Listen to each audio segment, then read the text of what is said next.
সাত নয় মৃতের সংখ্যা বেড়ে 8 আর যারা আহত তাদের মধ্যে অনেককে নিয়ে যাওয়া হয়েছে উত্তরবঙ্গ মেডিকেল কলেজ হাসপাতালে। সেখান থেকে রয়েছেন আমার প্রতিনিধি চঞ্চল। কতজনকে এখনো পর্যন্ত এখানে আনা হয়েছে তুমি দেখেছো? তারা কি পরিস্থিতি, কি অবস্থায় তারা রয়েছেন? চিকিৎসকরাই বা কি বলছেন?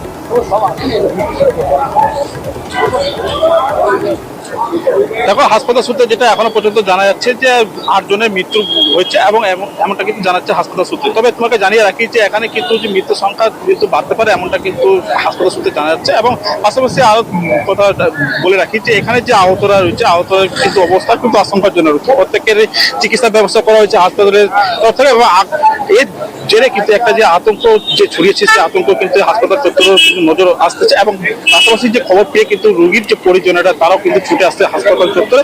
তবে তোমাকে জানিয়ে রাখি যে হাসপাতাল চত্বরের যে ব্যবস্থা রয়েছে তার কিন্তু ব্যবস্থা একবারে বলা যেতে পারে কোনো খামতি রাখেনি প্রশাসনের তরফ থেকে বা হাসপাতালের তরফ থেকে। এবং পাশাপাশি যে স্বেচ্ছাসেবী সংগঠনরা রয়েছে তারাও কিন্তু এই দুর্যোগে কিন্তু উপস্থিত হয়েছেন এবং সমস্ত রকম সহযোগিতার হাত বাড়িয়ে দিচ্ছে। তবে এখনো পর্যন্ত যা খবর পাওয়া যাচ্ছে 8 জনের মৃত্যুর খবর উঠে আসতেছে। ধন্যবাদ চঞ্চল। এবং এখন পর্যন্ত 8 জনের মৃত্যুর খবর পাওয়া যাচ্ছে। যারা আহত হাসপাতালে ভর্তি, কি বলছেন তারা শুনুন। পিছন দিক দিয়ে মেরে দিয়েছে মালগাড়ি।